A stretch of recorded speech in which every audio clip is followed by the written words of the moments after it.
States of America and to the republic for which it stands, one nation, under God, indivisible, with liberty and justice for all. Thank you very, very much.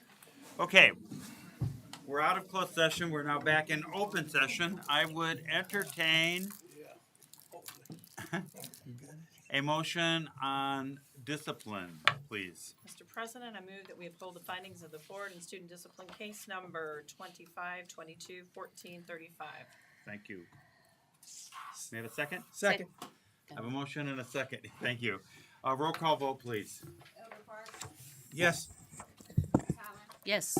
Mrs. Corey, Yes. Ms. Payne, Yes. Mrs. Schrader, Yes. Pastor Miller, Yes. Dr. Ashton. Yes, motion passes 7-0.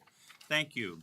That brings us back to item number 4, the consent agenda and agenda approval, which is 4.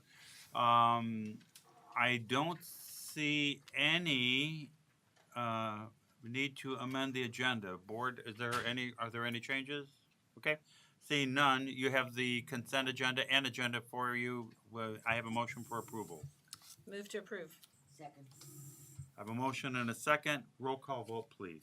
Ms. Payne, Yes. Mrs. Corey, Yes. Elder Parks, Yes. Pastor Miller, Yes. Mrs. Schrader, Yes. Mrs. Holland, Yes. Dr. Ashton. Yes, motion passes 7-0.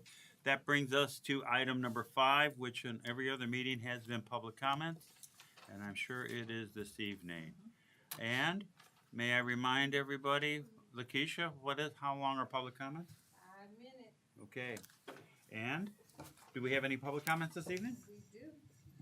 Well, who's going to start that off? Whitney Spencer. Okay. Good evening, board. Please don't mind me. I'm nervous, so I look like a lobster, but we're going to get through it. Okay? My name is Whitney Spencer, and this is my 6th year teaching special education in our district. As a proud graduate of Danville High School, the pride I have for our city and our school district is deeply rooted within me. I come before you tonight to express my thoughts and emotions surrounding the absence of our superintendent. First and foremost, thank you to those that have stepped up in the absence of our superintendent. Thank you to our directors and our building administrators who continue to find the answers and provide solutions to problems that we face every day. I show up for my students every single day, as does every other staff member that I work closely with, and I'm pretty sure everybody in here. Within 6 years of being a teacher, I have seen the direct impact of how trauma and poverty can affect our students daily. I want to share some data from the Illinois School Report Card with you. 85.2% of our student population is low income. This is 35% higher than the state. 3.2% of our students are homeless. This is 0.6% higher than the state. 35.3% of our student population is chronically absent. This is 9% higher than the state. We had a total of 1,574 student discipline incidents last school year, with 9 of those being with a dangerous weapon. Our teacher retention rate is 85.7%. This is 3.9% lower than the state. The needs of the students we serve go far beyond their education. Many students come to school for clean clothes, water, food, and to receive love. As an employee of this school district, my job is to do what is best for students and to ensure that each of my students reaches their full potential. As board members, you volunteered to serve our students, our staff, and our community. I ask that before you make any financial decisions that could impact our district for years to come, that you consider the needs of our students, our staff, and our community. How we are currently operating is failing our students, our staff, and our community. The lack of communication and the way we are handling the absence of our superintendent has failed our students, our staff, and our community. Who deserves better? Our students, our staff, and our community. The way we are running things isn't who we are. That's not how we do things around here in Danville. Despite all that is going on behind the scenes, there are so many good things happening within our school district. As an inspiring administrator, I have recently learned just how vital continuous school and district improvement can be. I ask that you consider where potential funds could be allocated. What more can we do to support students' basic needs? What more can we do to ensure that all students and staff members within our district feel safe in their buildings every single day? What more can we do to keep our incredible staff members from leaving this district? The world of education is far different than it was when I first started my teaching career in 2019. The students we serve are far different. We must strive to do better, to meet them where they are, and to continue to show up for our students and our district in ways that we never have before. Thank you for your time.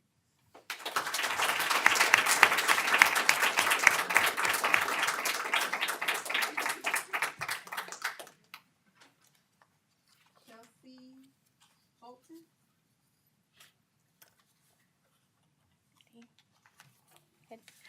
Hi, good evening, Board of Education and Mr. Hart. My name is Chelsea Holton, and I am a proud social worker of 6 years at Mark Denman Elementary.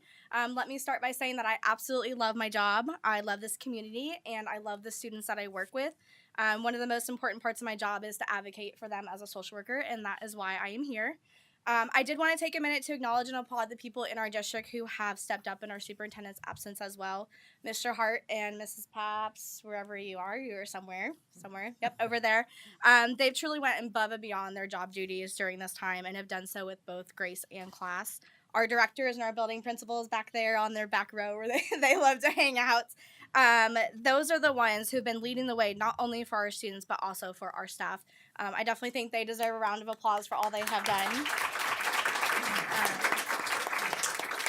For several months now, they've continually fielded questions they didn't have the answers to, made decisions they should have never been theirs to make, and they've still shown up to work each and every day.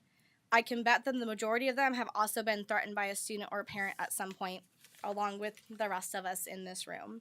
We've continued to show up every single day. As a social worker, I see our most intensive needs in this community every day.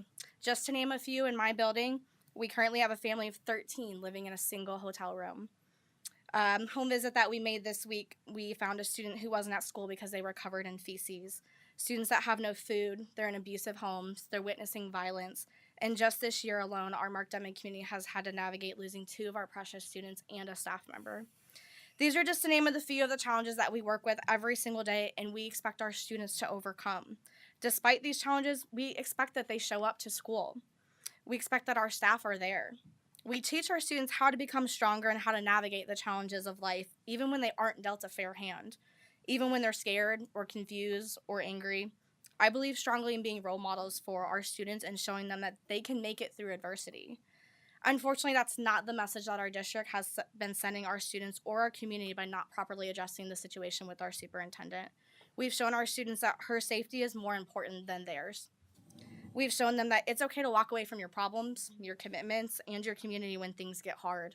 Our job in this district is to walk into the fire with our students and to protect them at all costs, not to abandon them. You have the power in your hands to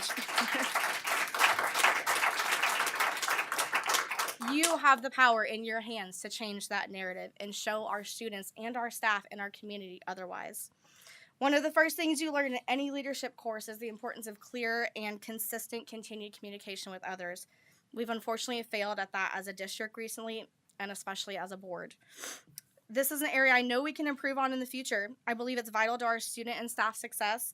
However, that can only happen if we take steps tonight, next week, whenever that may be, to make the necessary changes.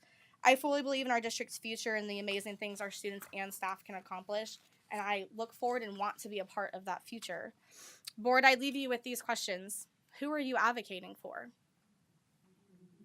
What is your purpose of serving on this board? I sincerely hope that your only answer is our students. I encourage you to remember that good leaders lead from above. Great leaders lead from within. Stand with us, and let's create a better future for our students together. Thank you for your time.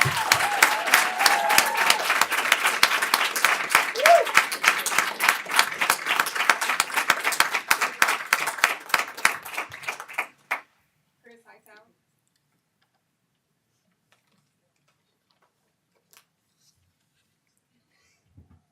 Unlike the previous 2 speakers, I'm going to speak extemporaneously. I do have something on my phone I'm going to read, though. The only reason why I'm here, I ain't going to say the only reason, but what really spurred me to do this is when I heard board members say, pray for us. That felt like a slap in the face because we're the ones out there in the field. We the ones out there in the fire. Y'all come do a meeting every blue moon, cancel it, move on, table it. You're not seeing the students that we see. And I know you're not because I saw a board member at my school last week and she'd been there a couple of times. And I said, I thought you worked at the Fields building. You're a board member? The rest of y'all, I can't speak for. Haven't seen you at Northridge. So how can you say you represent us if you don't show up? The problem is this entire community suffers from apathy. And I'm going to read you the definition. Apathy is a lack of interest, emotion, or motivation that can impact a person's ability to engage with the world around them. And I haven't seen you all engaging with the world around you. If you are, it must mean that the world around you isn't the world around us because we are in the buildings. Now, I've wanted to speak out, but I had an admin from a building tell me, if you go say something, be ready to find a second job. And told me that was them being nice. So I'm standing up here ready to risk it all. Why not? Because if we don't say something, who will? And I blame a little bit of everybody. Dr. Geddes gets all the blame because she's the face and she's the one not showing up, but we all hold blame in this. You all for not taking action. The community for not showing up to the previous meetings. This started in what, October? We should have been here. And I blame myself just as much as everybody else. But now that we've gotten to this point, y'all got to do something. If you don't do something, I want you to be embarrassed to be a member of this board. I've seen Doc Ashton more with the root canals than I've seen him at Northridge. That's just the truth. That's the facts of the matter. And we can't worry about emotions. We can't worry about what people think because at this point, we are embarrassing to the state of Illinois. We are an embarrassment at this point. Flat out.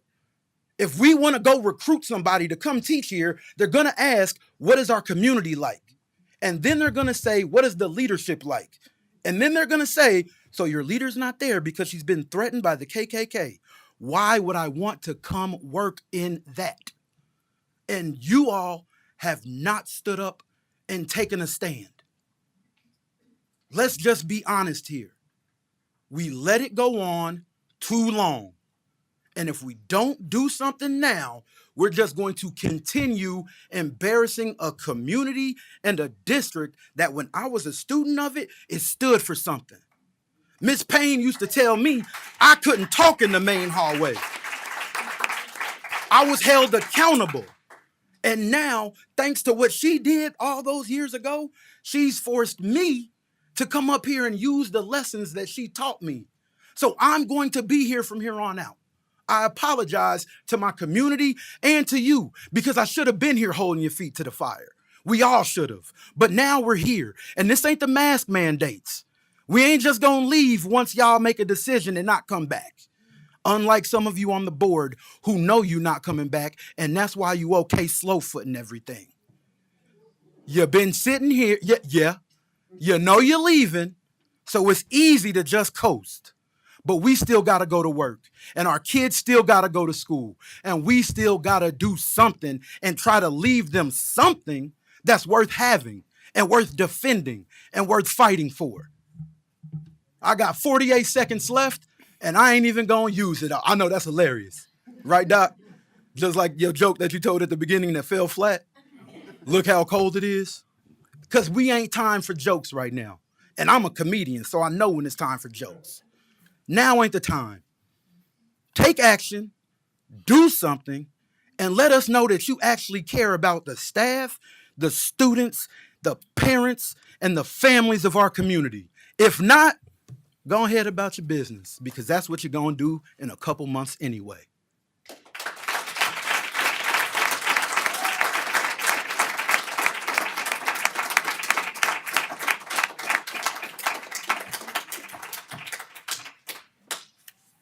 Jeremy Stymack.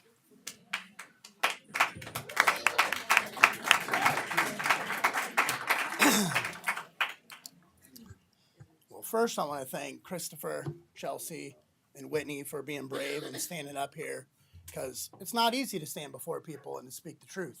It's not. And I understand what bravery is all about. My name is Jeremy Stymack. I'm a home program interventionist with District 118. I'm also a parent to 4 District 118 students. Earlier this year, me and Miss Sollers, head principal at Mark Denman, were threatened and called racial slurs. One of the parents was eventually arrested for their behavior outside of the building. We didn't miss any days due to work to this threat because we show up for our students. These parents were then banned from our building, but because our school doesn't have a man trap or double door entrance like we have here in this building we're in now, the banned man was able to gain entry into our building, and after this ban was in place, but we still showed up. I'm a veteran of the U.S. Army and the global war on terrorism. I deployed to combat as an infantry leader 3 times and have seen what happens when you let your guard down and your security fails. And because of this, I purchased my own tourniquets to provide first aid for our building, because God forbid anything traumatic ever happens in our school like we see in the news. Teachers and staff members alike spend their own money to provide for their classrooms and for their students, because they know this job is all about the kids. Why aren't all the buildings as secure as this one that we had to get into tonight?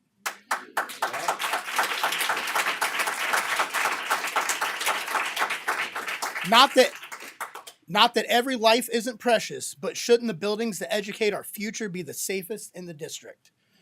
Every day I do home visits to homes where students don't know where their next meal will come from. Every day I see the sights, I smell the smells, and I hear the sounds of poverty and desperation. It drives me to keep going, to help the kids have a better life. I ask that before you make any financial decisions with lasting impacts, you do some home visits with me to see where the money could be better spent, to see where the kids live, and to see the real community I serve every day. Loyalty, duty, respect, selfless service, honor, integrity, personal courage. These were the Army values instilled into me, which happened to be an abbreviated acronym for leadership. Being on the board is a voluntary service, one that requires for you to run for elected position. You volunteered to lead this district, all staff within it, all the students, and learn and practice these leadership values, and they will serve you well. As someone who is a man of faith, I want to share a passage that has guided me through some of the toughest and darkest days of my time fighting in 3 different countries that still serves me to this day within the job in the district. Joshua 1:9. Be strong and courageous. Do not be frightened and do not be dismayed, for the Lord your God is with you wherever you go. Thank you.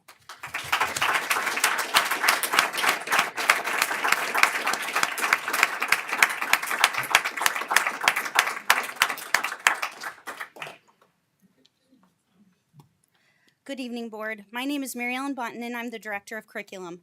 But tonight, I stand before you as a taxpayer, a community member, a proud co-worker, and a parent. Almost 30 years ago, my husband Tim and I dropped our belongings off on the top floor of a house on Vermilion Street and went back to Missouri to get married. We returned to Danville to start our careers 1 week after our marriage. I was lucky enough to work at Southview with Mr. Mark Neal, and he taught me many, many important lessons. The most important being to always consider someone else's children just as much as you would consider your own. Tonight, I'm using that lesson to advocate for our students, our staff, and our community. And this is especially important to me because I work alongside and support many of my former students that are now employees in our district. They work in food service, buildings and grounds, operations, and they have positions like hall monitors, paraprofessionals, teaching assistants, and teachers, and they work in every building across the district. I am so very proud of all of them, and they should be very proud of themselves. When you have board meetings, our systems work. People and bills get paid, and the business of education happens, and we can do our jobs. We are able to bring back expert retired teachers like Ted Hout, Patty Roll, Tammy Heffernan, and Kathy Caston, just to name a few, and they support and mentor our new staff. Avid tutors that work with our students like Andy Tuggle, Jeff Van E, Kathy Heffner, and Vicki Clark, again, just to name a few, are able to support our students. Retired teachers that support small group instruction and benchmark testing, just again, to name a few, like Patsy Jones and Eileen Huckstadt, continue to provide the support to our MTSS programs. When you have board meetings, we can continue to work and support our students. Mrs. Bailey's contracted employees that provide much needed critical support to students and staff are confident that their jobs are secure and contracts will be upheld. Staff that provide support to community families with newborn babies receive their mileage reimbursements that serve as part of their paychecks so they can continue to meet families in their homes. New staff are hired before other districts are able to sweep them away. When you have board meetings, we can continue to work and support our students. New materials for students get ordered in enough time to make sure they arrive prior to the beginning of the school year so staff can get trained and students have what they need to start the school year. Bills are paid in a timely fashion without penalty to the district. Important policies are passed that provide clear direction to protect both students and staff. When you have board meetings, we can continue to work and support our students. Students are ensured due process and the hours and hours that teachers, deans, secretaries, and administrators prepare for discipline hearings are honored. New and exciting courses are adopted prior to the upcoming school year. Technology is supported through the summer refresh in enough time to ensure that students and staff have technology ready to go for the beginning of the school year. Students can attend field trips to colleges, zoos, science centers, engineering fairs, extra and co-curricular experiences, or really any adventure that our staff can dream of for their students. We want to do our jobs. We want to support our students. We want them to learn and grow. When you have board meetings, we can continue to work. We can move forward. We need you. This takes all of us. We can do this together, and we can do it for our students.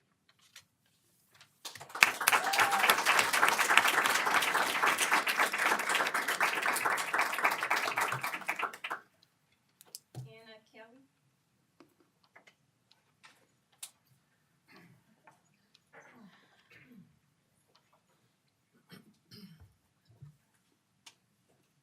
I'm gonna try to make it through. I'm a little short of breath lately. All right. Hello, board, Mr. Hart, fellow attendees. Here's an update and a reminder about my apparently not so personal catastrophic medical condition, according to the Sick Bank Committee, multiple times in the last 3 years.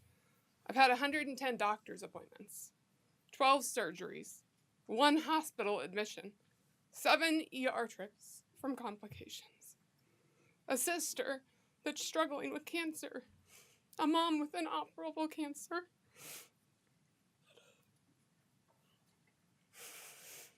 and a dad who now has cancer. All 3 members of my family and myself have their own struggles. Franklin Delano Roosevelt, he once said, "When you reach the end of your rope, tie a knot and hold on." So my journey started in January of 2022. Here we are 3 years later. Many surgeries after, and now an airway that is half closed due to esophageal stricture from my surgeries.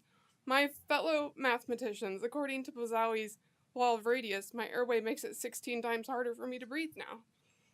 However, all of these struggles in my family and my life, one thing has remained constant. I still have a devotion to my class, a commitment to my school, and a responsibility to my students. I am dedicated to teaching them science and to show them my love for the content in hopes that they too can find parts that they love, even if they tell me it's their least favorite subject. I started talking with Dr. Geddes directly about the sick bank policy after I was denied at the end of 2023. We spoke over the phone. She encouraged me to provide her with medical documentation, and she said we were going to get this changed. I provided all the documentation that she asked for. I wrote her a very nice and kind letter, and I dropped it here at the office in March of 2024, almost a year ago. I spoke to her on opening day. After the speech by Jimmy Cosson, I emailed her an inquiry following up in October of 2024. I reached out multiple times, leaving messages with her secretary. Silence. Nothing. surgeries, recoveries, complications, but I was still at work, in person, doing what I was hired to do. I never heard back from Dr. Geddes. Not once. Not a phone call, not an email, not even a click of a button for an emoji response to an email showing me that she read it. I received no further communication after I approached her on opening day in August of last year. Mr. Casa was a great choice for opening day. I was really inspired. It ignited my passion to put in the work and change a policy for everybody in the district. His message was to work together, to support each other, to grow a network of support, a family while we were away from home, a District 118 family that we created, and now we have to watch idly by when other coworkers of ours are sick and fighting battles. A District 118 family that isn't allowed to help their colleagues unless we are deemed to have a medical condition that meets the criteria. 12 surgeries, and now I have a failing airway, multiple sick bank denials, and my coworkers still want to help me. They want to give me peace of mind when I struggle in pain, dizziness, have lack of oxygen. But why would you hire somebody to advise us to be a cohesive unit when it prevents us from doing exactly that? Why spend the money to hire Jimmy Casa to speak to us about unity and deny us the synergy? This is now my fourth month in a row here in front of this board. Over the holiday, you were provided with a memorandum of agreement. One word to change from catastrophic to severe. One word that can make a policy usable for those in need. 2 months before his assassination in 1968, Martin Luther King once said, "We must accept finite disappointment, but we must never lose infinite hope." He believed that short-term failures like legislative delays or systematic injustices should not stop the pursuit of broader goals. And I still hold on to lingering hope that this district can come together, that we can heal together, that we can grow together as a community. There are little flickers of hope every day. On Friday, when I was teaching, I saw a familiar face at my door. It was a board member walking through the high school, thanking teachers for being there and doing what we love. Thank you for coming, supporting the staff and the students that you're appointed to safeguard. I know you have some tough decisions ahead of you, but I hold on to hope that we can come together, that we can encourage and support the decisions that are in the best interest of this district and our community. Thank you.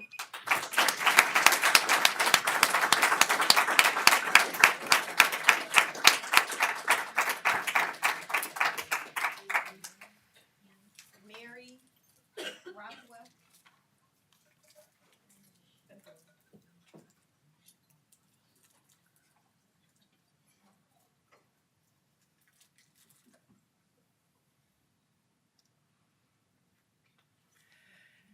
Hello, everyone. I don't know if you've caught it already, but I sense a theme tonight. Not only one of frustration, but one of pride in the school district, which is amazing given everything that has been going on. I want to clarify a couple of points, though, or at least offer a difference of opinion. Mr. Hightower offered the opinion that our superintendent was threatened by the KKK. And according to the FOIA Act, she was given a solicitation to join the KKK, which is distasteful and terrible. But does that qualify as a threat? Is her safety actually been threatened? If you read the FOIA Act, which has been broadly distributed, the person that she alleged was following her and threatening her was cleared of everything. So where is this threat? The vehicles that they identified were different people. Are they even aware that they were threatening the superintendent? Are there any security investigation into her safety? Did you guys investigate the buildings to make sure that she would be safe? Are there any answers to any of those? If you can't catch the frustration, let me offer a few more thoughts.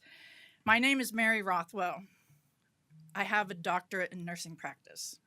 As a doctor, doctorate in nursing. I understand the hard work that goes into getting such a title.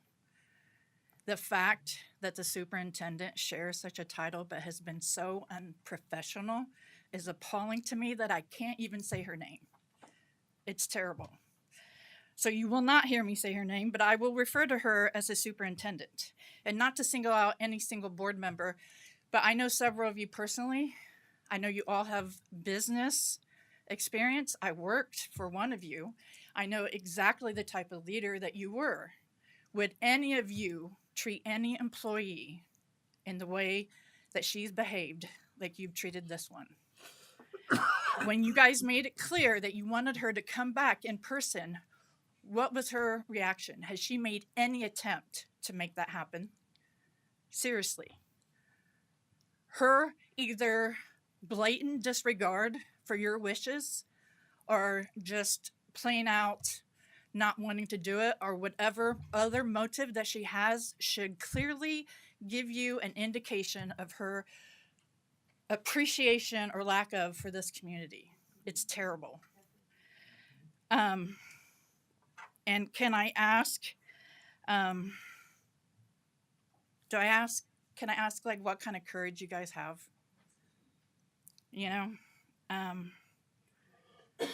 what really, not to sound terrible, but what really has she done for this district? What is the staff retention? What is the student census since she's been here? We already got a report about the scorecard. What has she really done? Is she worth all this agony and division in the community to keep her going? Just ask yourself those questions honestly, and then act in the most common sense, logical way. Please have the courage. Thank you.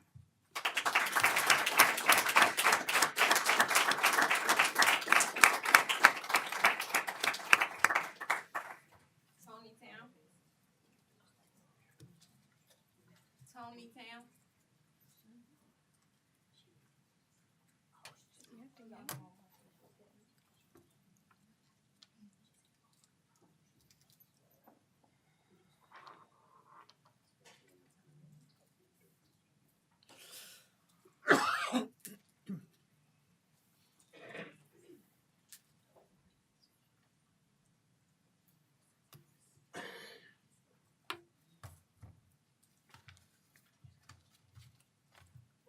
Okay, I was in the overflow area. Great to see so many people today. My name's Tony Town. I am a graduate of Danville High School. I have 3 students who two have graduated. One will graduate in May. She will be a 2025 graduate. I was a 1985 graduate, and I happened to be in a secondhand store, and I picked up my dad's medley. He was a 1945 graduate. He was a football player. He was a captain of the wrestling team. And ironically, my husband had those 2 sports as well. So I think I have a love for those type of men. And I have a love for our school district. And I am so happy to see so many people here showing. I think the board didn't think that we were cared because this room is really never this full. I've been a couple times and then there were 3 speakers and there were 5 people sitting out here. So thank you for coming. I hope to be in that seat in April. And in that seat, when you are in that seat, you take an oath. And one of the things you will swear that you will do is you will respect taxpayers' interests by serving as a faithful protector of the school district's assets. And with all the unbelievable numbers that have been coming from settlements and contracts, and if someone doesn't get a job, we pay for this and we pay for their insurance until they're 70 years old, even when they're not in our district. How does that fall on us? How is that managing all of these people's assets in any way that's responsible and respectful? Are we going to get new people coming into Danville? Not with this. I've been on the school state report cards, and we have, since 2016, I'm just going to give you numbers. I'm a numbers girl, so it's going to go percentages. Student enrollment in 2016 to 2024. There was a decrease of 27.7% in our student enrollment. Our teacher enrollment or salaries numbers, teacher numbers have decreased by 35%, so 10% more than our students have decreased. Our certified staff, which would include psychologists, sociologists, and counselors, has also decreased by 25%, and I can't think of a more opposite number that should be because our kids need so much, and they don't have it. But the ironic thing is our administrators, that number from 16 to 24 has increased by 37.5%. There is something wrong with those numbers. We can run the district with our current numbers. I don't think we need to hire anyone new. These people that have come up here, they're in the district tonight, have spoken. Oh my gosh, we have some great people in this room. Research our community right now and who we have here. Put them on staff. They have a love for Danville. They have been in this town. They've come here as newlyweds. They've raised their kids here. They may have had roots here. And when you don't have that, I don't think you have what it takes to be a good leader and do what is best for the kids, the students, and the employees, because it's not happening with our current situation. What should our current leader be doing? I'll read directly from her contract, which I FOIA'd. It's out there. Anyone can get it.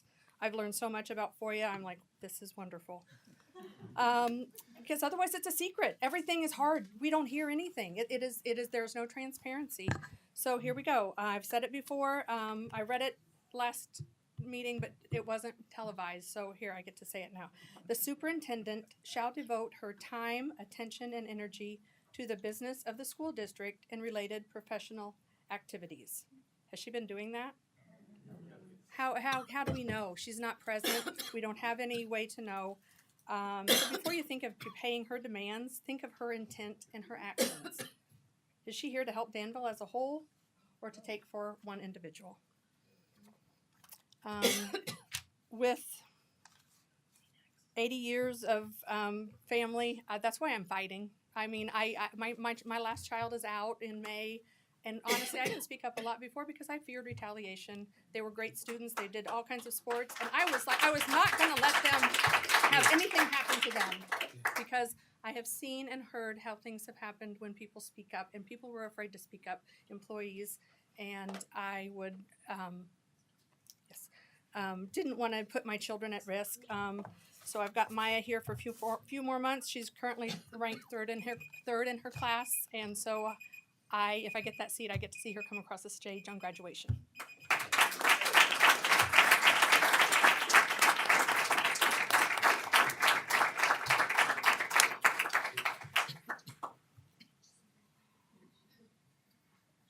Sheila Owen.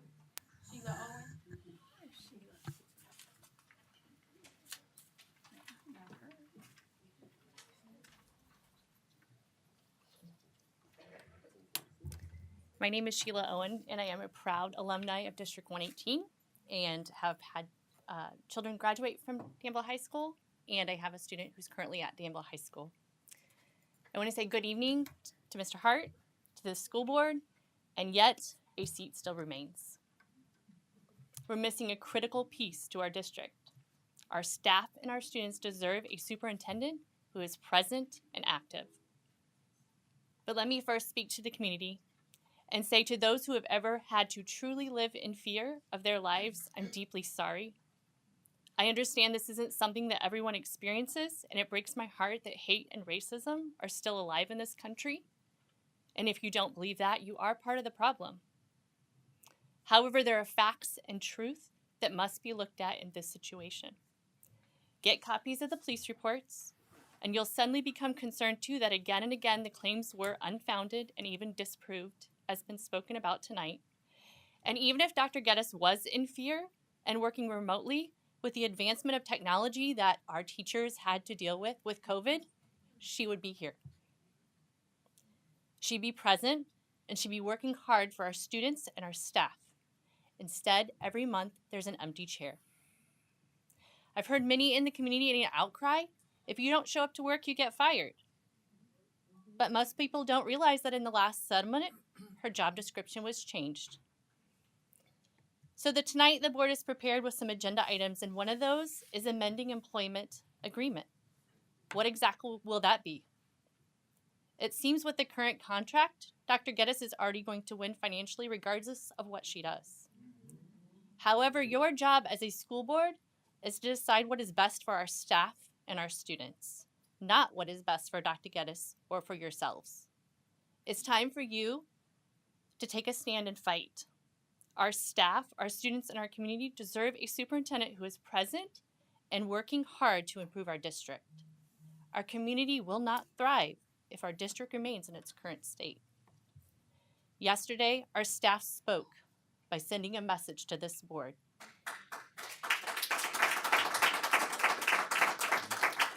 They show up and work hard for this district every day. They're tired and weary and without leadership. And it's time for you to do your job. Thank you.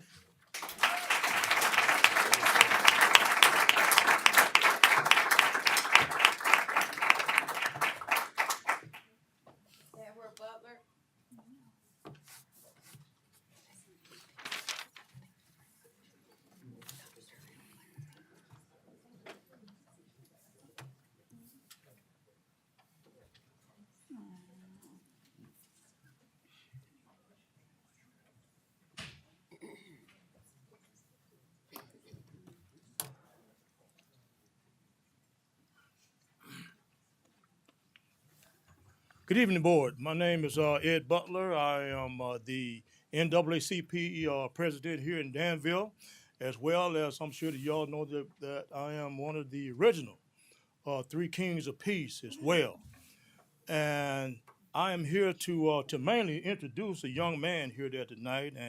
But I just have a few comments that I am a alumni of District 118 myself, and as a student, and I also worked for District 118 for 31 years, 6 months. And shortly after that, I also volunteered for the past 6 years as one of the Three Kings of Peace. Volunteer 6.5 hours a day. Within our district, making sure that our students are getting a good quality education, not beating up on each other, not beating up on the teachers, and the teachers not beating up on the students. And that was my job. And I enjoyed seeing my students get a good quality education and working together as a whole and as a family. Now, I could take my mind, I watch a lot of movies and soldier movies. And I've learned that the colonel, the sergeant, the leader, he's always on that front line. And tonight, I usually introduce, whoever I'm introducing there to the superintendent of the school. And so she's not here, and I heard that she haven't been here for quite a while. Now, is she truly a soldier for our students? We need a soldier that's out on the front line for our students, no matter what happens with the threats or what have you within this district. And Officer Llewellyn can attest that during our journey as the Three Kings of Peace, so we have been threatened with guns. And I didn't care, because I knew that my students and the teachers and administrators is taking the time out to educate our students. And that's how I feel about this district today. I've been through a whole lot of superintendents, and we all had a great relationship. They always had an open door for me whenever I come in to talk. And I believe I talked with her there maybe about 3 times since she's been here. So I say to this board, we hope and pray that you make a decision that we can and will get a leader that will come out on the front line and work with our young people and our students and be that beacon that's up on the hill that we can see her caring about our kids. So at this time, I have within the NAACP, so we got all type of committees within the NAACP, and I have appointed Deontay Brooks. He's my educational chair. And the board, as well as the school, will see his face a lot of time within this district to make sure that our kids are getting a good quality education. He's a smart man. He's going to introduce all the accolades there that he's into. I'll let him do that. But I feel for our school district. We are in trying times, and there's a trickle-down effect from the White House to the states, to the cities, and to all the municipalities, cities. And so we as a village, all of us, the teachers, the students, the school board, we have to get back to that old way. It takes a village to bind ourselves together, that we'll love one another, appreciate one another, and protect one another. And so at this time, I have Mr. Brooks.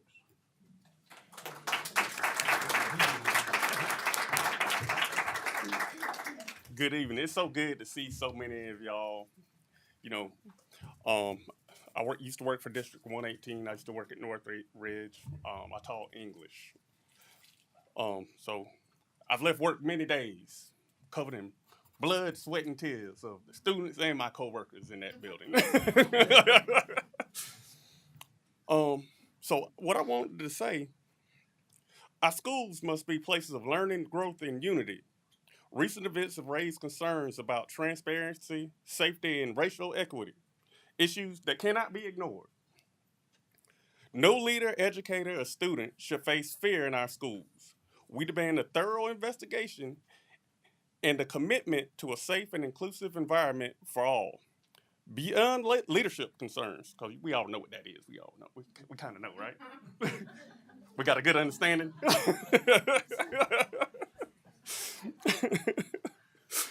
Our students is what matters in this situation. We're all educators.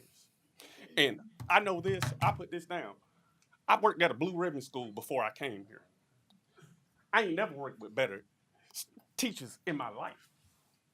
I worked at a school, had 90% of students had A's, but I ain't never worked with the teachers like in this district. The effort y'all put in, the money you put in, the time you put in. And I love it.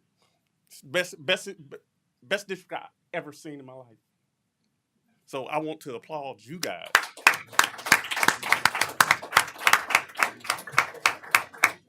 But I must say, we need stronger academic support, more resources for our teachers, policies that foster equity and excellence in education. And so as the NAACP, we stand ready to work with the school board, the educators, and the families to ensure every student has access to fair, high-quality education, and we will continue advocating for justice, accountability, and progress. And I'll leave y'all with that.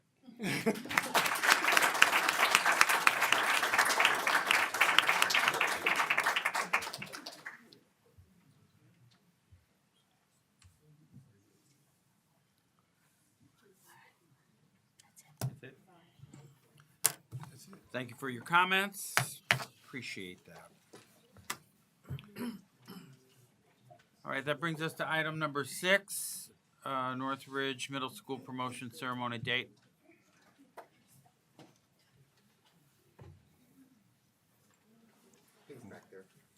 Mr. Gorley.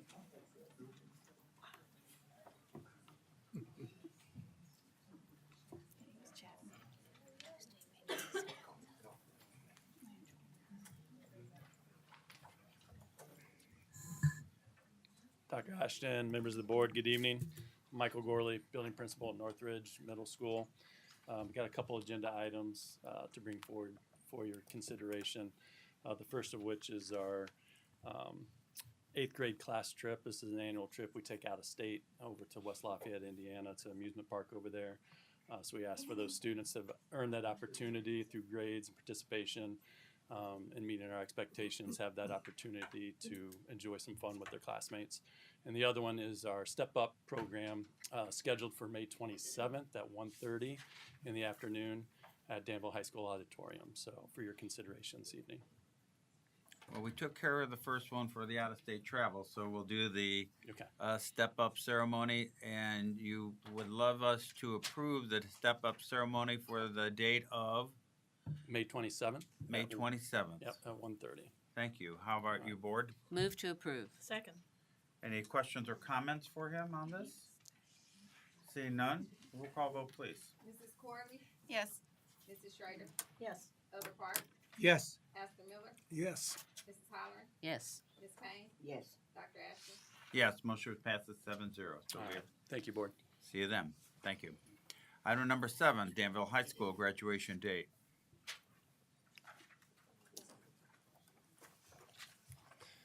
Good evening, board.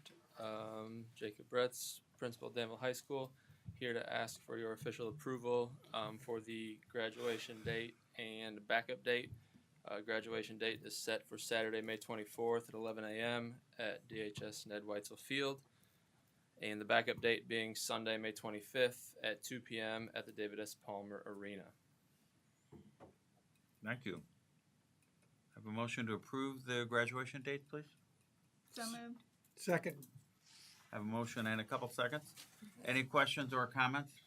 In an earlier correspondence, it said the Civic Center. Did it? I was confused by that, but it's going to be at the football field. Yeah, if we get rained out, it would be That'd the be following the next day. at the Palmer Arena. Okay. Yeah, the Civic Thank you. Center. The primary date and hope is that we have it on the Yeah. football field again. Now that the renovations are finished. Okay.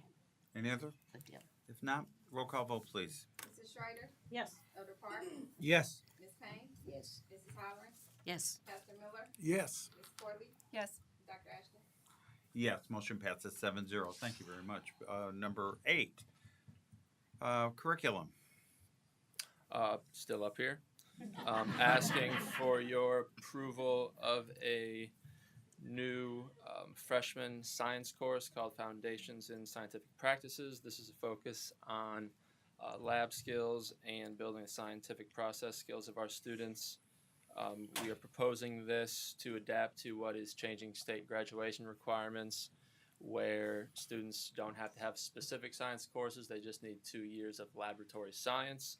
So we would have all 9th grade students take this course in lieu of biology. 8th graders who traditionally have taken biology at Northridge would now take this course for high school credit. The great thing about this is, one, building the foundation of our freshman students in science, but then after they take this course, all science courses are open to all Danville High School students starting sophomore year. So the existing science course offerings would truly be a la carte, trying to maximize the student choice when it comes to what science they take. One thing I do want to make clear, though, is if a student takes this for high school credit in 8th grade, they still do need to take 2 years of science at Danville High School. Great. So this is like enhancing their. Trying to enhance choice. And we need a motion to approve that, please? Yes. I move to approve. Shit. Second. Yeah, but we'll have a question after we have the motion. Right. Gotcha. Sorry, I'm sorry. It's just one of those. I'm new here. And I have a motion in a second. Now, please discuss amongst yourselves. So this is more of an enhancement for students rather than a decline. Mm-hmm. Yes, it's going to. So right now, students are locked into what science courses they take their first 2 years of high school. They take biology and then chemistry. This is designed to focus specifically on scientific and processes and lab skills. And then after their freshman year, they have full choice on what science course they want to take in their sophomore year, which that would then meet the state graduation requirements. They can still move on and take more science courses that we offer, but we're drastically expanding the choice students have when it comes to what science courses they take at high school. By mandating all students to take this freshman year, that doesn't change the schedule for our more advanced students to advance in science courses? No. No, that won't put them off course. No, not at all. And your AP classes will still be focused mainly on juniors, seniors. Yes, ma'am. I love this. Mm-hmm. I love this. As a science teacher, former science teacher, this is fabulous. Mm-hmm. And they're still gonna get that base of it's gonna be it's gonna include life and life sciences in it. So they're still getting that. It's just really focused on the principles of science, and it's not so much the content as it is what it takes to think like a scientist and work like a scientist, which is what the students really need. Yeah. So they take it in 8th grade, they still have to do 2 years of lab or Lab science at the high school. So state of Illinois graduation requirements required 2 years of laboratory science. So there are a handful of students who have taken science for high school credit at Northridge, so they would technically be earning one of those 2 so they would be finishing one of those 2 science years that they need to graduate at Northridge, but we still expect them that they would still take 2 years of high school, or 2 years of high school science still, though. Are there any science offerings that we have at DHS that aren't considered lab-based? If that's the vernacular. Off the top of my head, geology might be the only one, but they still do labs in there. Maybe earth So science. they would all count, really, Yeah. for our state requirements. Mhm. I guess I should have Yes. asked it that way. Yes, they do. They Okay. yes, anything that they would choose after this course would meet the state criteria for graduation regarding science. Terrific. Okay. Any other questions? Comments? None? I'm gonna say great, thank you. I mean, this is obviously, I don't need to carry on, let's just vote. So, roll call vote, please. Mrs. Holland? Yes. Mrs. Schrader? Yes. Elder Park? Yes. Ms. Payne? yes. Pastor Miller? Yes. Mrs. Corley? Yes. Dr. Ashton? Yes, motion passes 7-0, thank you. Thank you. Okay. Item 9, dismissal of educational support personnel employee for reasons other than reduction of force. I'm going to make a motion to approve the resolution for the dismissal of an educational support personnel employee, Crystal Banks, for reasons other than reduction in force, effective immediately. Second. I have a motion and a second. Roll call vote, please. Pastor Miller? Yes. Mrs. Schrader? Yes. Ms. Payne? Yes. Mrs. Corley? Yes. Mrs. Holland? Yes. Elder Park? Yes. And Dr. Ashton? Yes. Motion passes 7-0. Thank you. Brings us to item number 10. Motion to consider a recommendation to approve the amended employment agreement for superintendent. Dr. Ashton? So, let's make the motion. Do you want to describe, do you want to explain first, or you want the motion first? Yes. Why don't you let me explain first? Okay, that'd be fine. Let me introduce you, Stephanie Jones. This is counsel for a board counsel from Kira Bocek. So, board members, we're presenting 3 motions to you this evening regarding Dr. Geddes' employment. The first motion relates to Dr. Geddes' amended employment agreement, but I think it would be, I apologize, my mic wasn't on, let me start over.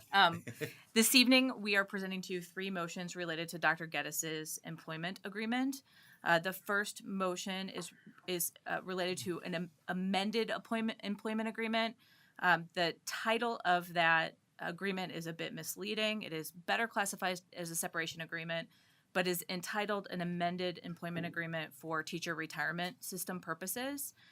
Dr. Geddes is within the retirement window, and that requires us to meet certain requirements of the teacher's retirement system when we work through separation agreements like the one that would be presented. Because she is within the retirement window, this agreement must be reviewed and approved by the teacher's retirement system. The district and Dr. Geddes' legal counsel, together we submitted the agreement to TRS 2 weeks ago, and TRS has not yet completed its review. So that first of those motions before you tonight, it is going to be my recommendation that you amend the motion to approve it subject to TRS and legal review. The second motion will place Dr. Geddes on administrative leave immediately. And the third motion is a motion to appoint an interim superintendent to lead the district moving forward until the board can conduct a search, which would then, I think it leads into the fourth motion that is on the agenda related to the board discussing search options. So that hopefully is an explanation and helps the community and the board understand the framing of those motions and how legally I would recommend that you move forward. Okay. So I would now entertain a motion for number 10 for the amended employment agreement. Without objection, Mr. President, maybe amend the agenda item as council suggested as a motion to approve, and I do move to approve the draft agreement subject to legal and TRS review. Second. Okay.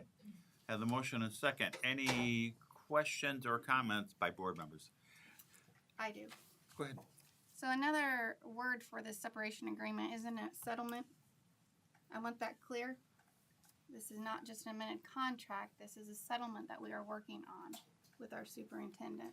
I was too confused when I saw that, and I had to get clarification from our attorney what that meant. And I think it's important that the community understands that. Great. Great. My next question, yes, I have one more. So say we settle or we have a settlement, where does that money come from? Because I too was confused on the last settlement that we paid in 21. I thought our insurance company paid that. It did not. It came out of district funds. So my question, and I just want the community to understand where that money comes from.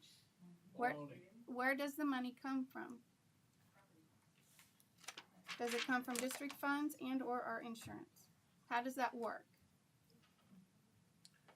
Would you like me to answer? Yeah, well, one of us is going to have to answer it. So. It would, I mean, I don't know that the money has been allocated at this point in time, but it would typically come out of your tort fund, which is your tax fund that is specifically designated for litigation and liabilities. The tort fund is not to be used for educational agreement for those. It is not. There's an education fund for those who aren't business, and I'm not. Okay, I'm a dentist, but I've learned from being on the board there are many different funds. Boy, I shouldn't be doing this. Do you want me to do this? Yeah, go ahead. So there are a number of different funds. Thank you. So the district has a number of different operating funds. The educational fund is the fund from which the district pays teachers, provides curriculum, pays for the cost of educating students within the district. There's an operations fund. There's a fund for Social Security, IMRF, pensions, and then we have a fund that is like a self-insurance fund. We call it the tort fund. So while the district carries liability insurance, they also have a fund that is used to pay for issues associated with liability, and that is the fund that is likely to be used. I mean, that's typically where we pay settlement agreements out of. I'm not sure that the budget has been allocated or the funds have been allocated yet, but that would be where these types of payments would come from. So it's not funds, it is taxpayer dollars, but it is not funds that have been levied specifically for educational purposes. And thus can't be used for educational Correct. purposes. You can't transfer money from the tort fund into the education fund to pay for educational purposes. It's solely to pay for issues of liability.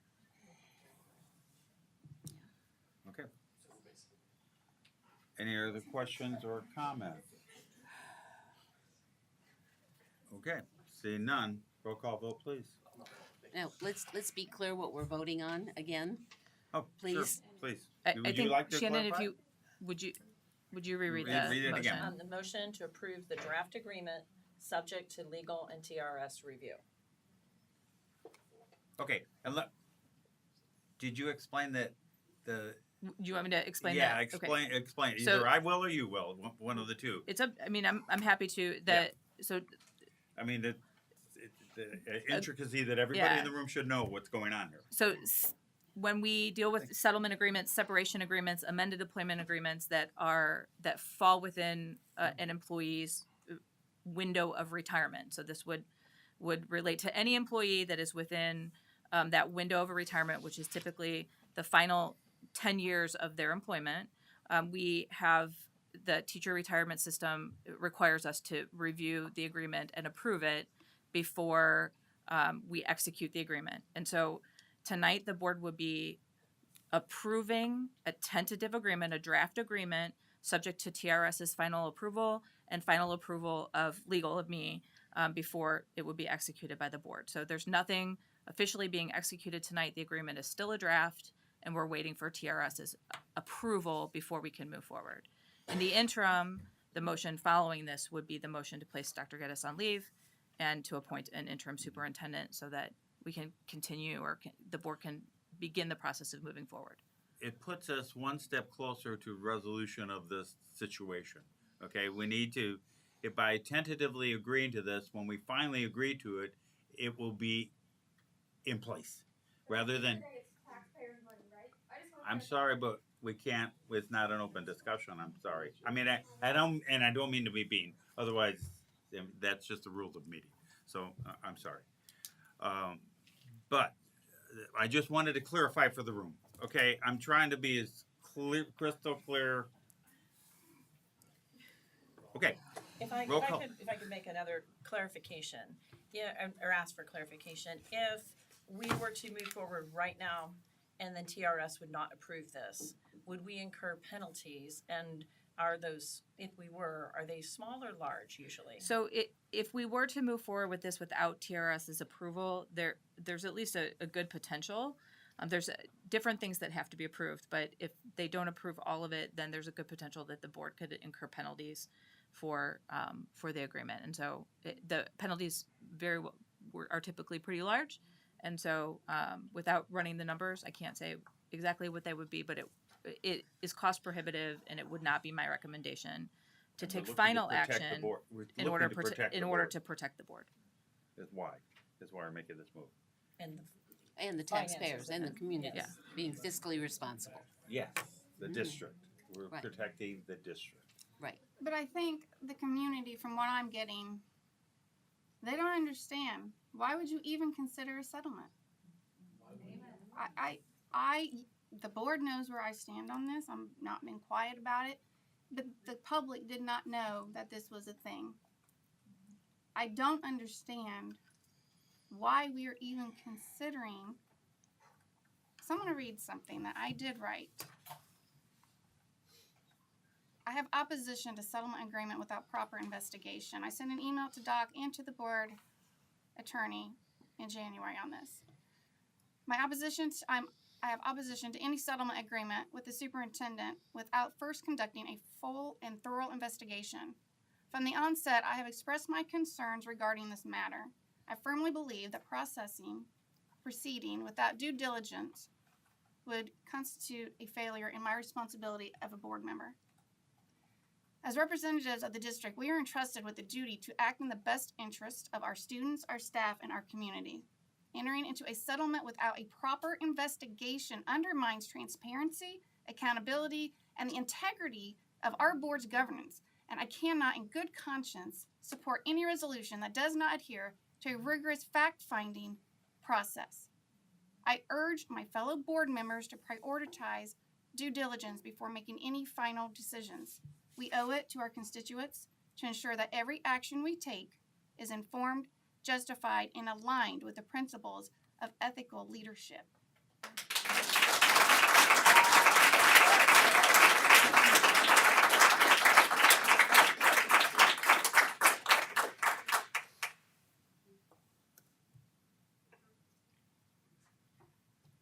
Any other comments? Roll call vote, please. Ms. May? Yes.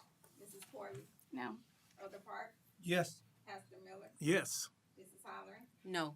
Mrs. Schrader? Yes. Dr. Ashton? Yes. Motion passes 5-2.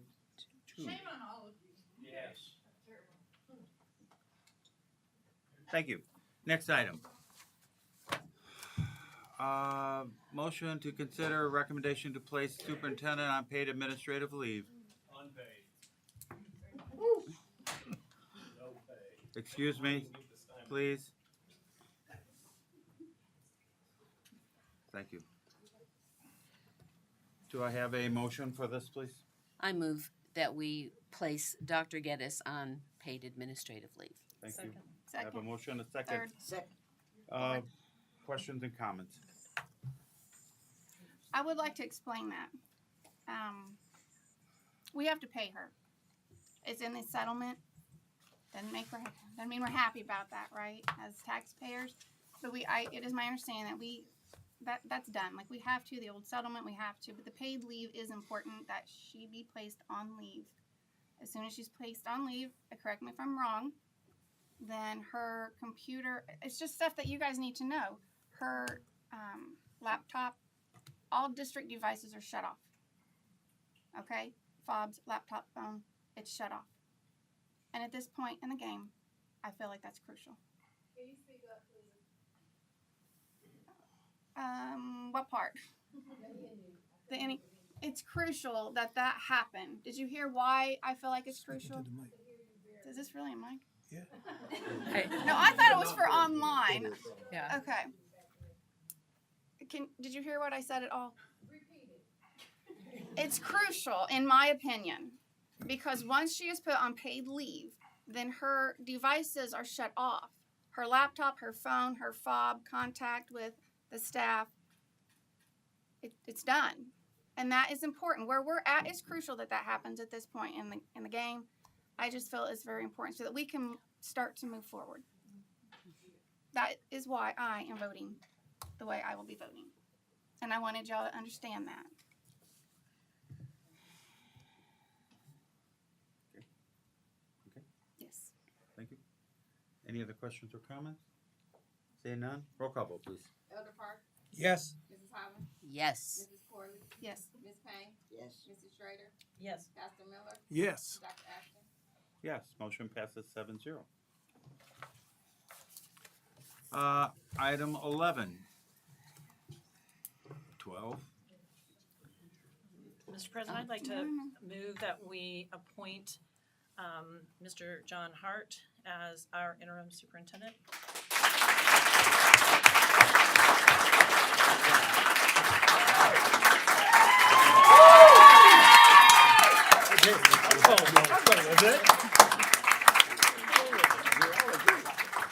But unfortunately, I need a second. Second. Oh, it died. Oh, no. I have a motion and a second. Any questions or comments, please? Thank you, Jesus. I just might want to say that Mr. Hart has stepped up in a big way for the last several months.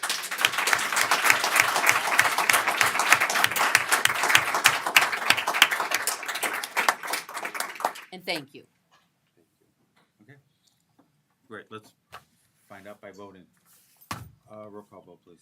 Elder Park, Yes. Pastor Miller, Yes. Mrs. Corley, Absolutely. Mrs. Holland, Yes. Ms. Payne, Yes. Mrs. Schrader, Yes. Dr. Ashton. Yes, motion passes 7-0. Thank you very much.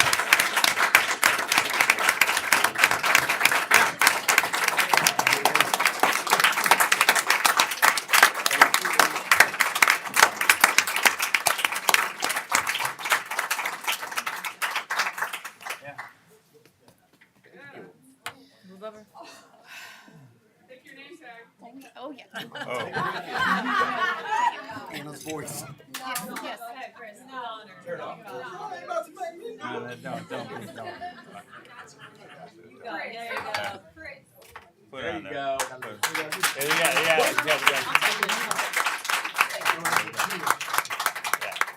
It needs Velcro on. I don't either, but I can make it. Where'd that thing go? Yeah. Give me that. Shannon knows how. Look at this. Yeah. Yeah. Where's it go? Hey, stick it on there. Okay. I'll talk to you after. Hey.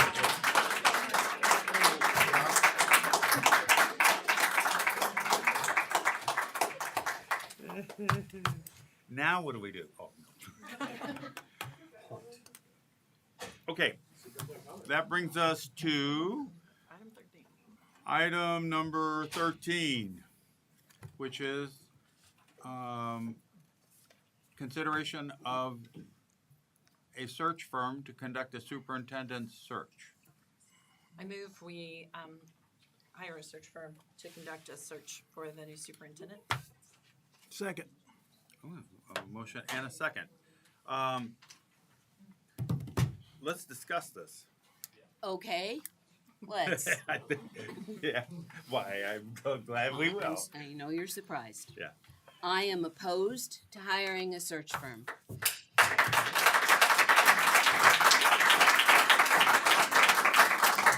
I believe that we need to move on? Absolutely. Is it in my future to hire a superintendent? But by gosh, we're going to do it right. And we don't need to spend that kind of money. We have a lot of people who are interested. We have a stellar HR department that I will rely on. And so I don't think, especially considering the kind of dollars we've talked about tonight, that we need to spend the money to do Amen.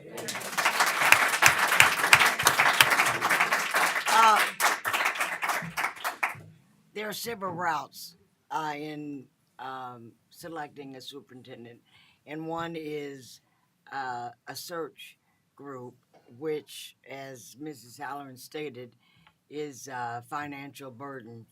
I believe the last time they spent $29,000 to have a search team. And we can also go through the Illinois State Board of Education. They have a program that we can utilize and be consulted on for far less than $29,000. So I agree, we should not spend money on a search team. My rationale for looking at a search firm is that we have a lot to consider. We've been through a lot as a district, and I do think that there will be a lot of new people coming into to these chairs, and just to put guidance and guardrails and avoid the appearance of any type of cronyism. I do think that it may be in the very best interest of the district to do that. I would like to see it. I agree with Ms. Payne that we don't need to spend that exorbitant amount of money, but I personally think that working with the state board and having some modest guidance would help the newcomers. It would really help the newcomers. I personally hope and pray that the next candidate, the next superintendent, is someone who is local and has a love for this community. And I hope, and I want everyone to apply.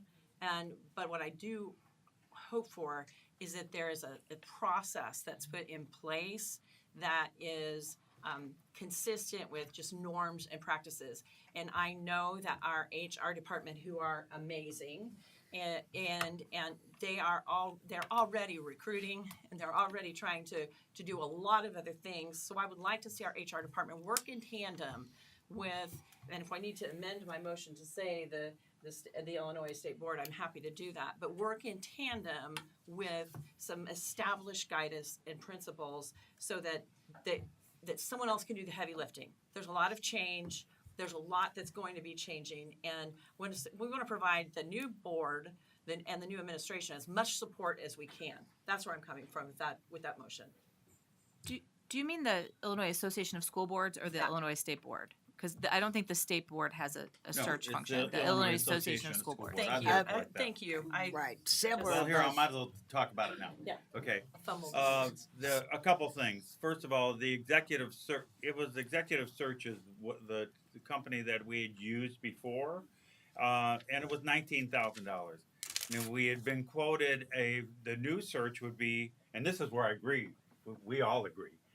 We don't need to be spending $29,000 for a superintendent search. I totally agree with that. But the Illinois Association of School Boards, which is we pay dues for this. We participate. We go. We deal with them all the time. A search with them is $9,000, and with that, it's an organized search. in their database of candidates, and they put the feelers out. Anybody in our district, anyone locally, can also apply, and it's put into the pool to a large pool of applicants. So to give us the best chance at finding a superintendent. Okay, and it's like I said, like Shannon said, there's an approach, there's a reasonable process to it. They've done it many times. So I'd like to see. I like the framework of it. It gives you something to go by instead of inventing the whole process yourself, which is tough. I mean, you can do it. We can do it. Whatever the board decides, we'll get the job done. But I don't want to say it's cheap because it's still not cheap, but it is more cost effective to do it through the Illinois Association of School Boards because we're all members of it, and they do a very nice job. But that's up to the board to decide. That's why we have this proposition here. Several of the board members that will still be on the board in April have attended workshops and very informative information. So some of us have an idea on how we're going to start. Mm-hmm. Mr. President, would you like me to amend my motion to include the language, the Illinois Association of School Boards, to hiring them to do the search? Would you like me to amend that? Well, rather than someone else, but I don't have a problem with that. But is there objection by anyone else? I mean, just so that we can name the search if you like. Then Sorry, one moment. My comment would be, even if this is approved, it doesn't mean that we have to do this right now. Okay, this is not something that we are jumping into and we're going to get one in the summer. We are taking our time. I plan on the new board being part of this process. So I just want to put that there. Okay, let me rebut that. No, time is of the essence because there is a window here of good candidates for superintendents. And if you talk to either the search company or the IASB and talk to them about the executive search, because they're, I've already, put the feelers out to see about it, and they say, oh, you better hit this window of if you're going to look for a superintendent candidate, you better start looking soon. Otherwise, the candidates are going to be committed to other places. And then there's a second. They have 3 waves during the year. And I'm not an expert on this. So, but we are like in the first wave right now where candidates are looking. Stephanie, you probably have a little experience on this one. Well, I mean, when we talk about 3 waves, and I don't know if we agree on this or not because I mean, I worked in represented school districts for 25 years now. The first postings for superintendent searches usually happen around October, and superintendents are then appointed either right before or right after winter break, and then that triggers the second wave of superintendent searches. All the people that are leaving their jobs, those jobs have to be filled. That's essentially the wave that you're in right now, is that second wave. And then there are always some searches that happen on the late end because of job changes or things along those lines. And that happens, later. So I think the board would have to, if the board wants a superintendent prepared to start on the first day of the next school year, time is of the essence. I think if the board wants an interim for longer than just the rest of this school year, that's a board decision. And certainly that's something that can fluctuate based on what's available. So there's always the opportunity to post now. And if you don't have a candidate that you want, you can pull the posting and post again later. And IASB can work through all of that with you. Yeah, because this does not obligate the next board to hire that person, those people. It just gives them the framework to be able to do the job. So any questions for Stephanie? Because I don't. So, Mr. President, I will amend my motion to approve the hiring of the Illinois Association of School Boards search firm or search resources to conduct that search for superintendent. Okay. So that will be the motion. The motion, when we vote, it will be on hiring the Illinois Association of School Boards to conduct a superintendent search. Questions or comments anymore? Roll call vote, please. Mrs. Corley, No. Mrs. Schrader, Yes. Mrs. Howard, No.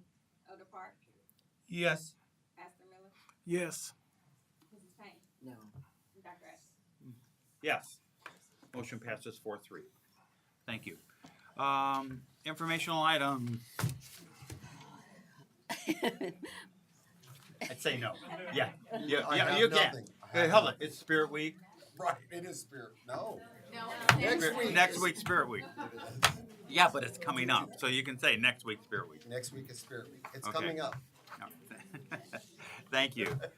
You're not going to have any comments. Let's go. I could last. Yeah. Let's go. Left or right? Let's go right to left. You can start with Alice. It's okay. Let's go right to left. You were last time. Yes, I'm good with being last. Yeah. Anna, has I know. anyone given you any kind of update? Anything directly. Okay, Alan, has anyone given you an update? Only that we're still working on it and it may come around spring break. I can give an update. What? At the end. You gonna take care of it? Can John give an update? I can give an update.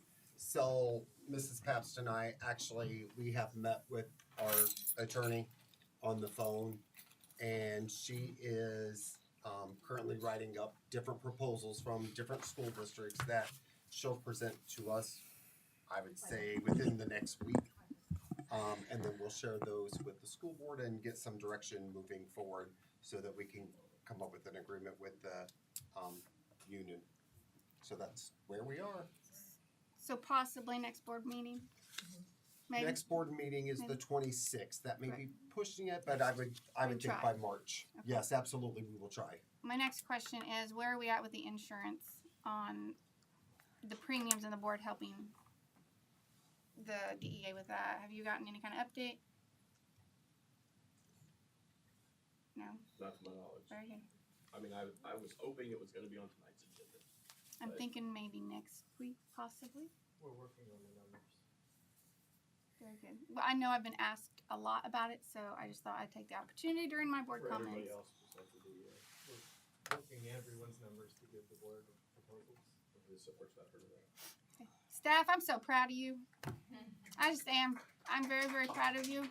I know what y'all work during the day. I know what you deal with during the day, and you guys have really been unified.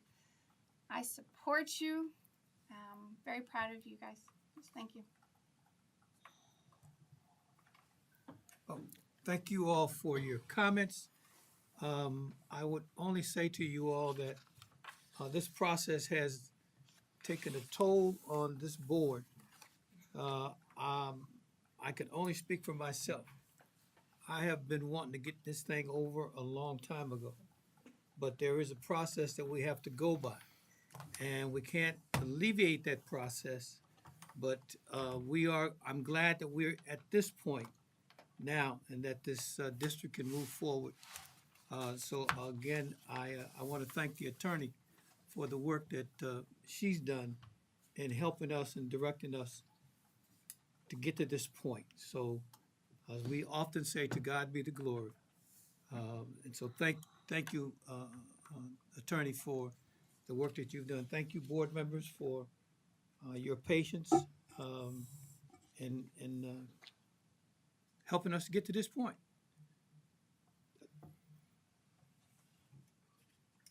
I'll put you last if you want.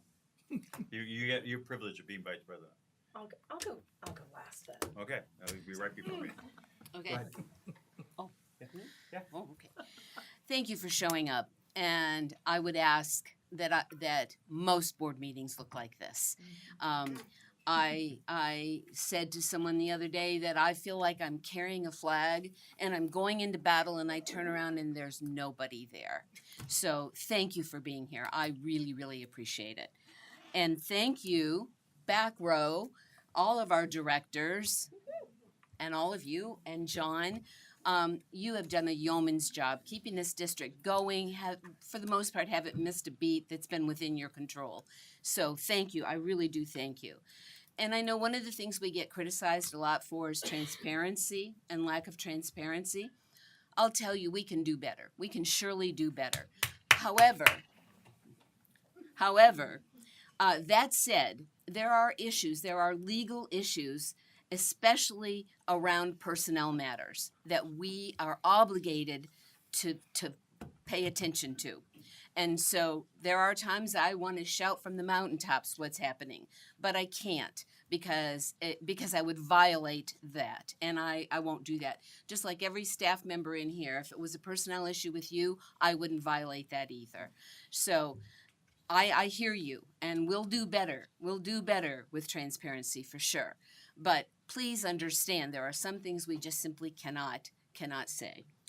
At the end of the day, for me, and this was never more true than yesterday, our students and our community is what matters to me the most. I felt bad for children who were at home yesterday that didn't get to eat, maybe. I felt really bad about that, and I know you all did too. And it's not to say that I didn't support your action at all. But my heart goes out when we're not taking care of the needs of our kids and our community. I want to end on a good note because there have been so many things tonight that are contentious. There are really good things happening in our district. You see it in your buildings every single day. Really good things, and close on my radar. And I'm so surprised you didn't say something about the archery team. And no, you know all the details, but our archery team are cleaning up at state and all kinds of things, and just really doing a good job. Our Pompette competition team qualified for state for the first time ever for our district. So yay, kids, you really did a good job. Our show choirs, oh my goodness, our show choirs, 2 weeks ago, the contemporaries and the delegation were grand champions in their division. That is awesome. Last Saturday, I missed the competition, but they finished first runner-up. Both of those groups finished first runner-up, losing only to the national champion team of schools. So good job, good job. I'm so proud of all of our kids and all of the adults that interact with our kids, bringing out the best in them every day. And I can promise you, we're not only going to pay attention to those good things, we are going to really, really become a district that we're proud of. Our test scores, our attendance, our student and staff retention. We're going to do that. And I feel really good about that. So thanks. And I'll see you all next Wednesday. I'd just like to say to Dr. Ashton, the president of the board, and to our vice president, Mrs. Schrader, thank you. And to all the other board members, we've been working extremely hard, but because we're not at liberty to share details, we have to accept that some of you really believe that we have just been derelict in our duties, and we accept that. But we have and will continue, I know myself, to work for this district, and thank God for our intern superintendent at this time, Mr. Hart, and to all of you that are here tonight, all of the administrators, teachers, parents. Again, we want to continue to do our very best to serve this district, to serve this community. Thank you. As a retired teacher, administrator in the district for 34 years, I empathize and understand exactly where you're coming from.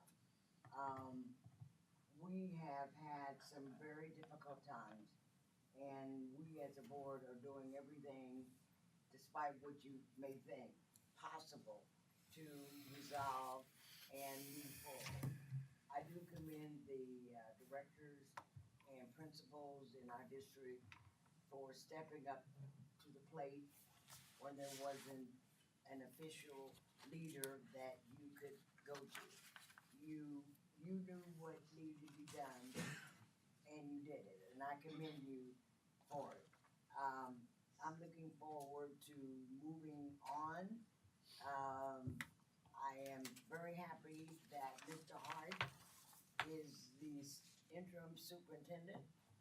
We could not have a better leader, I believe, at this time. So thank you, Mr. Hart, for taking that position. I think as we go on, we'll get stronger, if not better. I have been visiting the schools, despite Mr. Hightower, because he's seen me in his building 3 times. But we all need to, all the board members need to get out and see. It's just like being a principal. If you stay in your office all day long, you don't know what's going on in your building.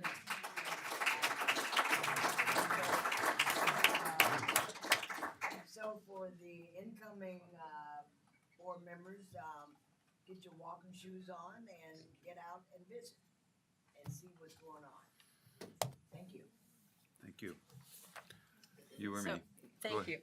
So, when I first ran for this board, it was because I was a dissatisfied parent who thought the board wasn't transparent, and the things that I'm hearing echoing from a lot of folks, and I was mad, and I really thought that there was a lot of shady stuff that was happening. And so when I made it to the board, I quickly realized that, well, you know, some of the stuff was kind of weird, but what I realized, and I knew that from my legal background, but I realized exactly what Mrs. Holleran said. I wish I could tell you, I have so much I wish I could tell you. I really do. And something that's really different now than what I experienced when I first came here, when I was first on the board. We would come to meetings and things would already be decided. And I was the brand new person, the only new person, and what just happened? And so there was a lot of that was going on behind the scenes, and it was frustrating. It was a very frustrating position to be in.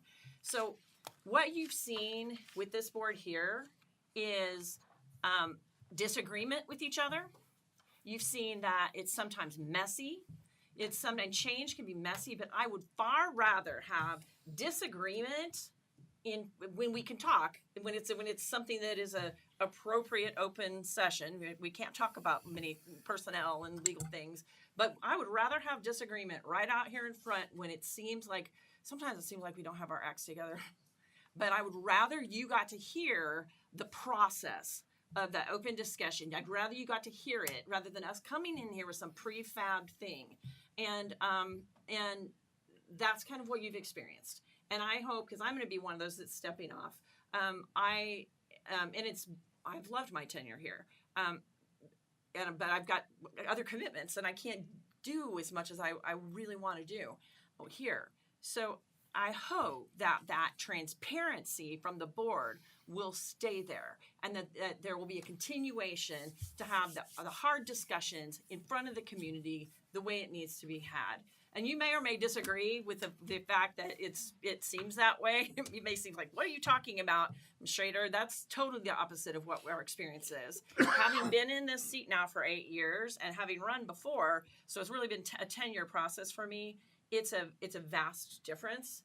And I'm grateful for the leadership and the way this board, in spite of how we sometimes seem with each other, we've made an attempt to be cohesive and respectful. And yet, if we don't agree, we'll try and be respectful, but we don't have to agree to just make us look good. And so, if for nothing else, you've gotten what's real. And I think that's important, and I hope it continues. And I think our district, our community deserves it. So messy, change is messy. Transformation is messy.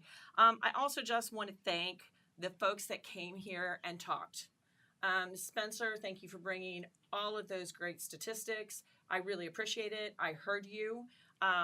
You were in high school with one of my kids, a couple of my kids. So it is different. It's different now than 2019. It's different than 1984. It's different when Ms. Payne was here. It's different. And thank you for bringing that to the surface.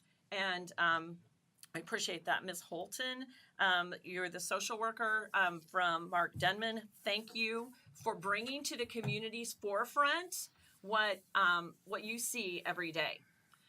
Because there are things happening on these kids' homes that we would never imagine. Many people would never imagine. So thank you for that, and thank you for everyone for your candor.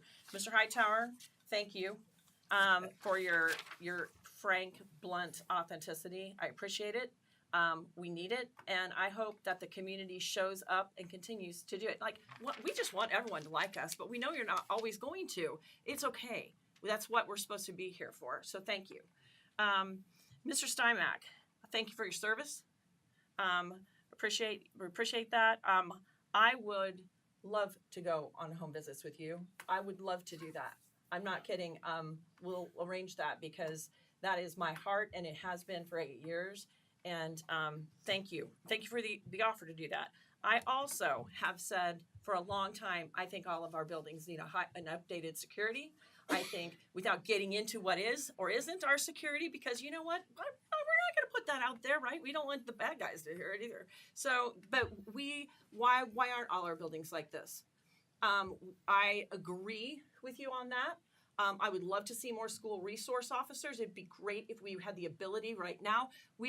There's just not enough human capital to do that. But all of the things that you said just resonated with me. I took so many notes. Mrs. Button, thank you for what you had to say. You're right. We have progress when this board meets, and I thank you for the work that you've done with Avid also.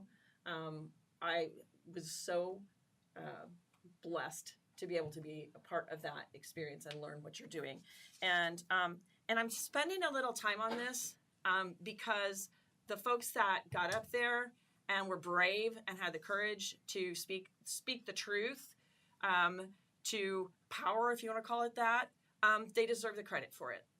They just deserve the credit for it, and I respect it. Mrs. Kelly, thank you for your perseverance.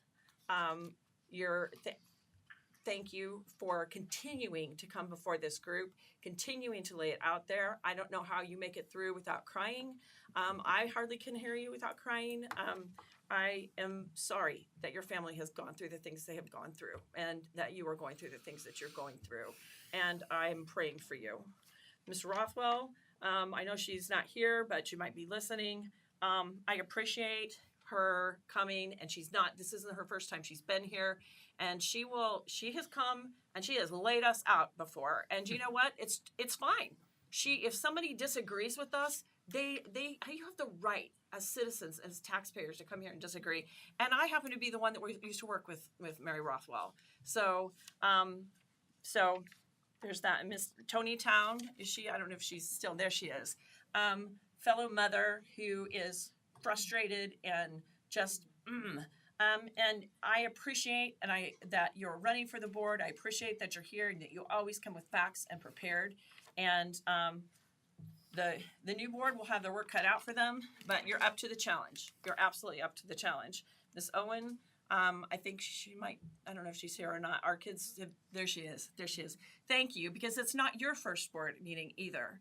And so for those of you who it's maybe your first board meeting here, or second or third, some of these people have come here and come here and come here, and I see Ms. Nardoni there. And so continue to come, continue to get up and continue to talk to us, even if you think we're not going to like what you say, especially if you think we're not going to like what you say.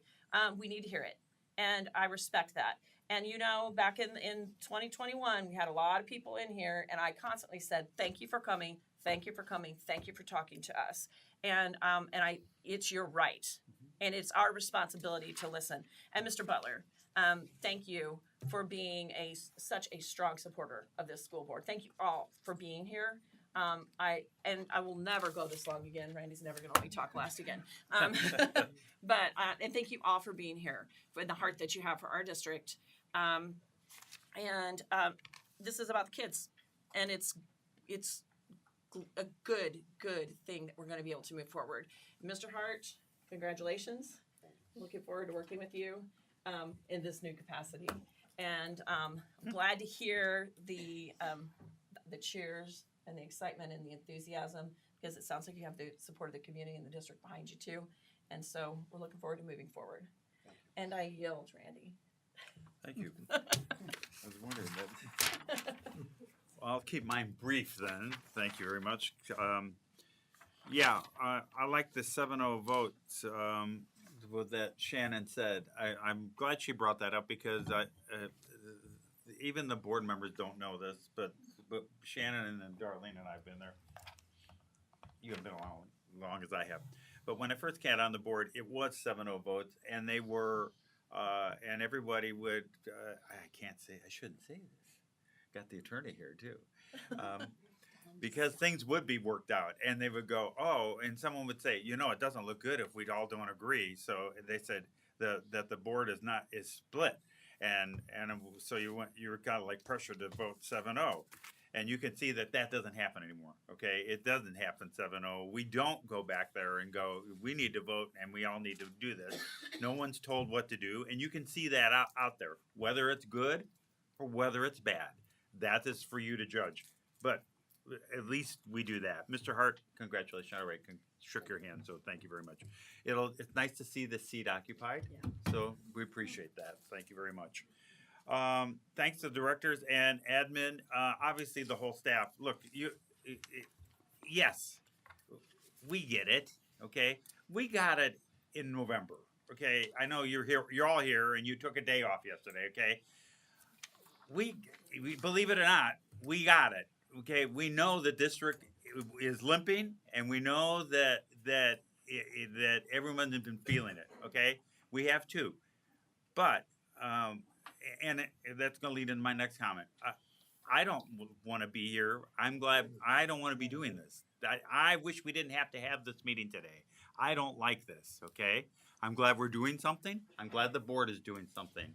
And as I said, I wish you could see, it's like the Wizard of Oz. I wish you could see behind the curtain all the stuff that has to happen to get to where we are now, and then you still may be upset. Which you have every right to be. I like the comments. I have more comments and notes on here than my chemistry class in college. Okay? That was a bad joke too. Sorry. Bad joke. Yeah, I know. You're safe. Don't worry. But seriously, these are great things. Okay, you guys have great comments, and there's some really good gems in here. So we appreciate that. It's tough to hear it sometimes, though, when you set up here and you get boom. But you know what?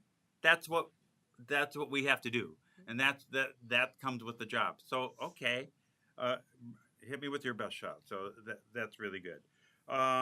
So again, sorry we're here.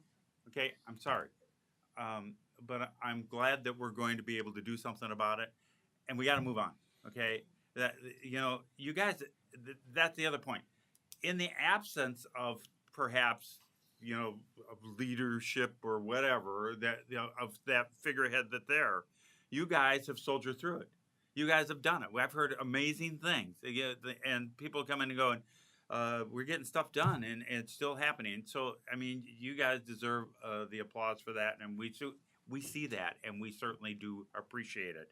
We're busy doing this other stuff sometimes that we don't get to stop and say, hey, thank you. But tonight we're going to say, hey, thank you. We certainly appreciate it. But we're not done because we have the rest of the school year to get through, and there's a lot of stuff that needs to get done. And look, I'm not telling you something you don't know. Okay, you got to tell me all that. I don't even need to go through it. You all know it in this room. I'm preaching to the choir.